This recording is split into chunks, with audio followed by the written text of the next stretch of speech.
Hey, podcast listeners, Ria Wong with you once again with Nonprofit Lowdown. This is another solo episode of Data. So if you are too, shoot me an email. Let me know what you think. Support@riawong.com. Anyway, I am here today to talk about literally one of my most favorite topics of all time, money mindset. And it's interesting. Some of you might have heard me speak on this topic in other forums and other podcasts. My thinking on this continues to evolve. So this is what I'm thinking about right now. Again, it could change and it likely will change as I learn more about it. But I'm going to talk about money mindset and why it is critical to your fundraising success. What's the connection? What is the relationship with safety? And how might our past affect our fundraising today? So in today's episodes, I'm going to refer a lot to things like trauma. I'm making reference to a lot of folks in the field, Dr. Paul Conti, who has done a lot of work on trauma, Dr. Gabor Mate, and others that done significant work in trauma research. And so what you're going to learn from this episode is we're going to talk a lot about the psychological aspects of fundraising. And then I'm going to give you some quick ideas or tips about how you may go about both uncovering and shifting your money mindset. Now, something really interesting occurs to me before we jump into this. I work with a performance coach, Eugene, who has been on this podcast. And Eugene said something that just really sticks in my mind. He says, it's never the thing that happens to you. It's your interpretation of the thing that happens to you. And so often in our lives, we have experienced trauma. And I don't care who you are, all of us have experienced trauma. I think this trauma is particularly pronounced in folks coming from BIPOC populations or women or anybody that doesn't fit the so-called norm. Now, when I think about trauma, there are a couple of different ways to think about trauma. There is acute trauma. So that means any incident that might happen that is a one-time acute thing. So say a car accident or say that you're assaulted. The second kind of trauma is chronic trauma. It refers to, frankly, the soup that we swim in living in this country, right? Racism, sexism, misogyny, homophobia, transphobia, et cetera, et cetera. All of the isms that we are exposed to, the fears that we have around violence, that we can't necessarily just go to the grocery store without worrying about whether or not people will shoot us. That's very traumatizing. And then the third is empathic trauma. And for those of us that are in the helping professions, we also experience secondhand trauma from people that may have experienced firsthand trauma. And so as healers, as helpers, we tend to absorb that trauma. So all to say that when we really consider all of the trauma that we may have in our lives, is it any wonder that we're coming from a place of needing some healing? Now, when you have experienced trauma in your life in an acute, chronic, or empathic way, then there are other ways to think about trauma as well. So for those of us who come from populations that whose ancestors may have been enslaved or oppressed in some way, there's ancestral trauma. So we have what we call epigenetics, which is the genetic study of how our genes and DNA pass information on. For example, they've shown that descendants of Holocaust survivors actually display negative health impacts based solely on the fact that they were descendants of Holocaust survivors, even though they themselves did not experience a traumatic event such as the Holocaust. So trauma can be passed down in your DNA. So that's ancestral trauma. The second is societal trauma. What we spoke about can be racism, sexism, etc. The third is relationship trauma. So that can be things that we've experienced from other people, things that we may have experienced from our caregivers. And then the fourth is policy trauma. And so that refers to like political trauma or policies that have oppressed, like things like redlining and predatory lending practices. So when we experience trauma, our brains are in a state of survival. And so what that means in folks who experience trauma is that the area around their amygdala tends to be a little bit more inflamed than in folks who have not experienced trauma. And what happens when your amygdala is inflamed? Those of us have to try to remember like high school biology. The amygdala is a part of the brain that is responsible for fight, flight, or freeze. Back in the caveman days, when a saber-toothed tiger was coming at us, our amygdala would be the thing to kick us into gear, or maybe we freeze, and that our survival mechanism is to play dead. The challenge that we have is that the hardware and the software have not been upgraded to life in 2024. And so oftentimes we will interpret things that are happening to us, like an annoying thing that happened, like maybe my coffee is late, or I spilled my coffee, or my train is late, something like that. We interpret it as a threat to our personhood. And this is particularly true if you have experienced trauma in your past. So your amygdala tends to be a little bit more reactive. Our nervous system then reacts, our adrenaline starts going, maybe our hearts start beating faster, we might be sweating because we are perceiving that the thing that is happening to us is a threat. The opposite of survival, so our brains are only in one of two modes, survival or executive. Executive mode is when our prefrontal cortex, so that area right behind your forehead, is working. When we're in an executive state, that's when we are what folks like to call the flow state. So if you've ever been in a situation where like time has flown by, or you're feeling like super creative or super in the flow or in the zone, as they say, it's likely that your prefrontal cortex has been activated. Your prefrontal cortex also is responsible for creativity, for nuanced thinking. The amygdala is all about black and white thinking. Your prefrontal cortex is where generosity lies. In the world that we have constructed in 2024 in America, for many of us, money equals survival. And so if we're coming from a place where we're perceiving money as being scarce, or that we're never going to have it, or we need to chase after it, we are going to put ourselves in a survival state because we are believing that money equals survival. This is relevant because we have to ask ourselves what kind of state we are in when we are fundraising. If we are perceiving money as the thing that is going to guarantee our survival, and in some ways it can. If you have no money, you can't pay for your staff, you can't pay for the work. But when we attach this emotion onto money, we can tend to get a little bit desperate. We can make money mean so many things. It can mean survival, it can mean stability, it can mean security. And so when we make money mean those things, we get into the mode of having to grasp, having to compete, having to claw for it. Obviously, this is relevant because we need to unpack the story of what money means to us. Back up for a second here. I really believe that your success in fundraising is largely due to your mindset about it. So let me give you an example. When I was single many years ago, before I was married, I would go through these dry periods where I couldn't catch a date to save my life. And the minute I was in a relationship, it seemed like everyone wanted my number. Why is that? It's because the energy that I was putting out in the world was not a desperate energy. It was an energy that was expansive, it was abundant, it was open, it was free flowing, it was relaxed. And I believe that if we can, as fundraisers, bring that kind of energy to the table, if we can actually believe that there's more than enough money out in the world for us, and that is actually empirically true, especially for those of us living in the US, we are living in the richest time in human history, in the richest country in the world. So you can't tell me that there isn't enough money in the world to fund your work. Now, we can say that distribution might be an issue, but we have to be able to shift our narrative and to shift our perspective so that we can show up in a way that feels empowering for us and feels expansive and abundant.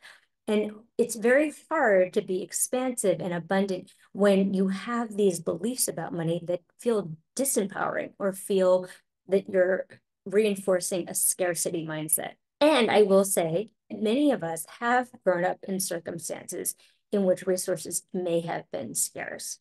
So I want to be careful here. I'm not casting judgment or blame. You are perfect and whole. There's literally nothing wrong with you. The ideas that you have, the beliefs that you have, the stories that you tell yourself about money or about anything else were born out of survival. They were born out of your circumstances. The challenge here is that we often then equate our external circumstances as a way to change our internal state. And so what that looks like sometimes is, oh, when I have $1 million, when I have that new car, when I have that perfect boyfriend, I will be happy. And so when we are constantly looking on the outside to validate the inside, we're never going to be happy. Now we have to think about going from the inside out. How can I be happy in order for me to attract and pursue the things that I want from a whole, healed, and healthy place? And so when we're thinking about fundraising in particular, I want us to take a moment to really stop and examine the stories that we're telling ourselves about money. And again, I'm not here to judge you. If these are stories that you believe and you truly want to believe, then more power to you. This is not about judgment. I am simply suggesting that you just take a little bit of a look at the stories that you do have. And if it serves you, then great, vaya con Dios. And if it doesn't, can you make a conscious choice about changing the story? Now, the changing of the story is what we would call a top-down approach, in that we are actually changing the narrative in our brains. However, there is also the bottom-up approach, which is especially when we're coming from a place of trauma. A lot of times trauma can live in our body. And so how are we able to tap into our bodies to understand what our bodies are telling us about the emotion that they're experiencing, whether it's about money or anything else? And so what I'd like to suggest to you is, as you think about your role in the world as a fundraiser, what are the stories that you're telling yourself about money? Here's a fun thought experiment for you. Take a piece of paper, write down some reflections about this question. What did you hear in your family growing up about money? So in my family, I always heard money doesn't grow on trees. And who do you think we are? The Rockefellers? Or rich people are, they're not like us, they're different. What did you see in your family growing up? So in my family, my parents had very different ideas about money. They were both very frugal, but then my father would randomly splurge on things, and then my mother would get upset with him. And so I had an almost bipolar sense of money. Was it there to be spent or was it there to be saved? And then what emotions do you remember regarding money? So in my family, the biggest fights I ever saw between my parents were about money. And so in my mind, I equated money with anxiety, with tension. And I remember specifically when I was 8 years old, I grew up in San Francisco. And then, as now, there were lots of unhoused folks in the streets. And I remember walking down the street with my dad once. I was probably 8 years old. And I saw this guy with a sign that said, "Homeless vet, please help." And so he dug in my pocket and I gave him a quarter. And my dad whipped around and he yelled at me and said, "Oh, so you're so rich now you can just give money away?" And I felt shame. I remember feeling shame. I remember feeling that kid sense of, oh, I'm in trouble. But I didn't really know why, because in my mind, I was doing the thing that Sesame Street had taught me to do, like sharing is caring. And it wasn't until many years later that I realized that in my family, so even though my family was middle class, we never really wanted for anything. However, my grandparents were immigrants from China who'd come to this country with 20 bucks in their pockets. And so in my family, money actually meant security.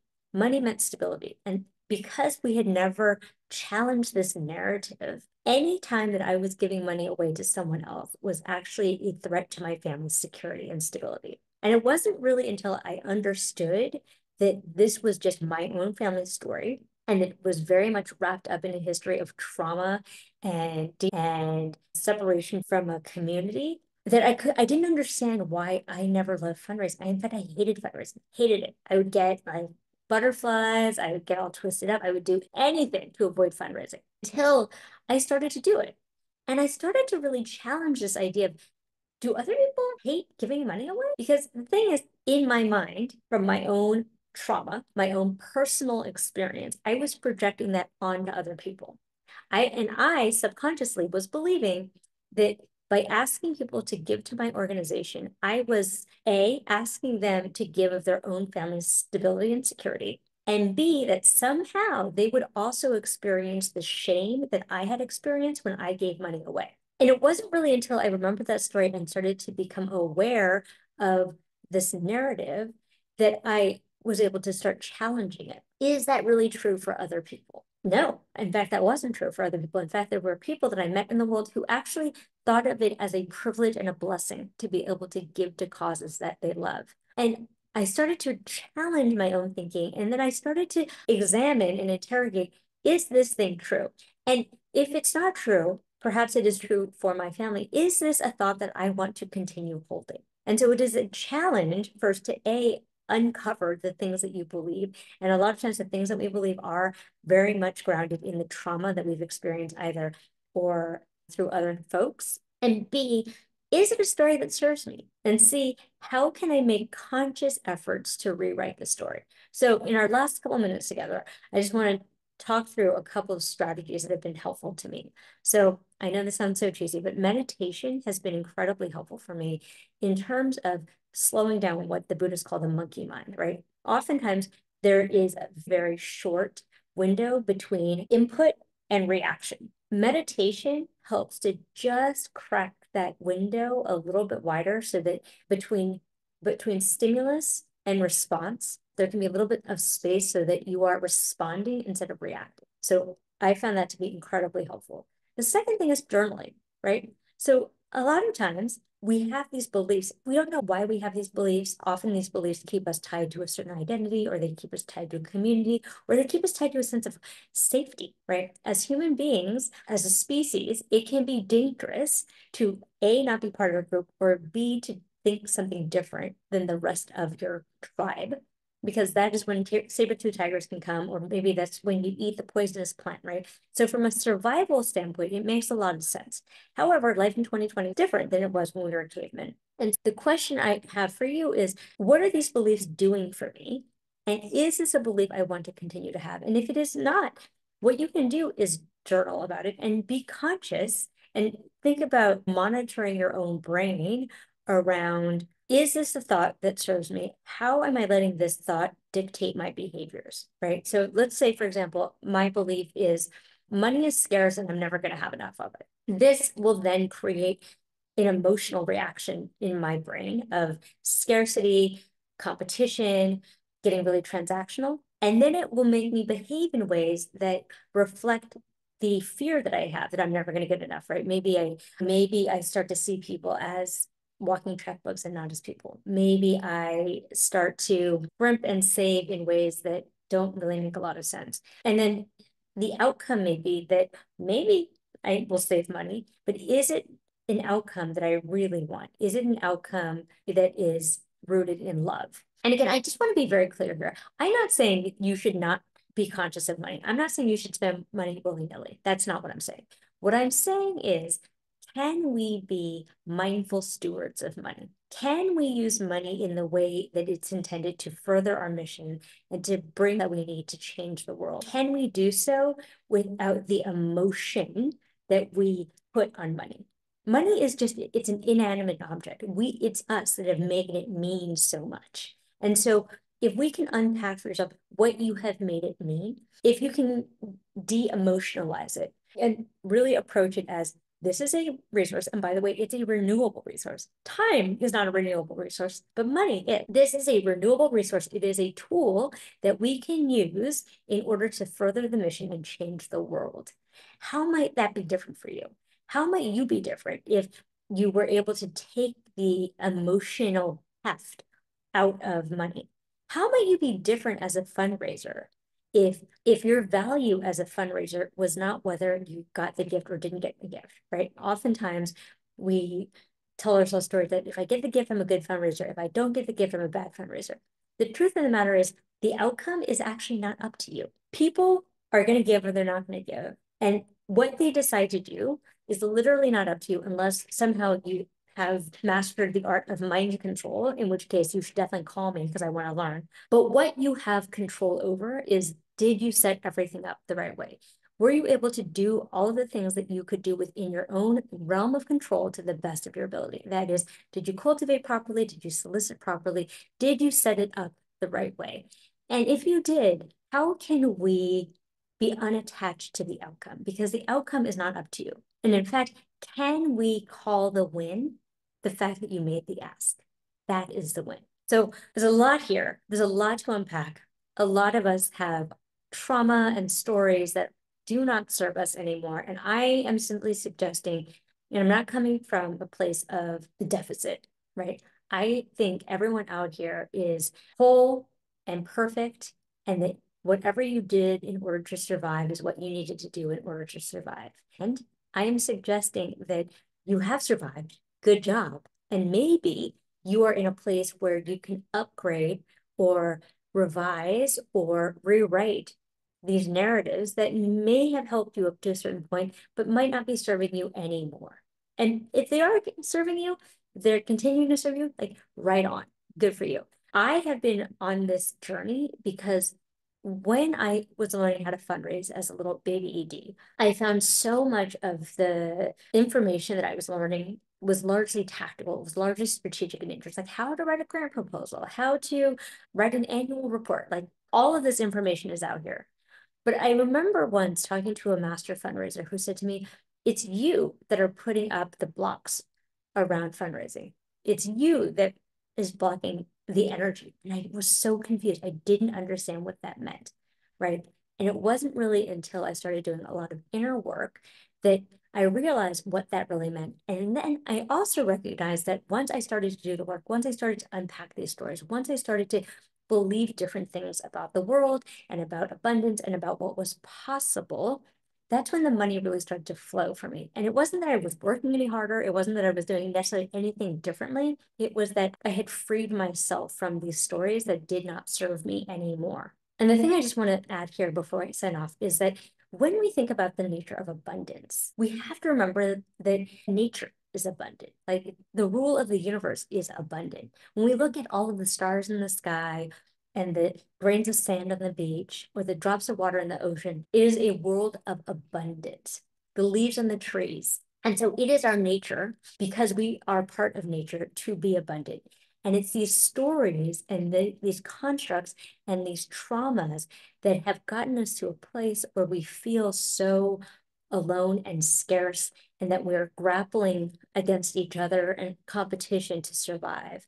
But that's an old story. If we can actually get ourselves to a place where we deeply believe in abundance and we train ourselves to look for the abundance and we recognize that we are interconnected, that our survival is enmeshed together and that there's more than enough for all of us out there, then we're playing a different game. So if this is resonating with you, I recommend checking out a quiz that I put in the show notes. So you can check it out there. And then also, I would be remiss if I didn't tell you that if this is resonating with you, this is a lot of what we talk about in my program, Big Ask Gifts. The next session is starting in June. And so if you're interested, check it out on my website, briawong.com. Apply today and hope to see you in the program.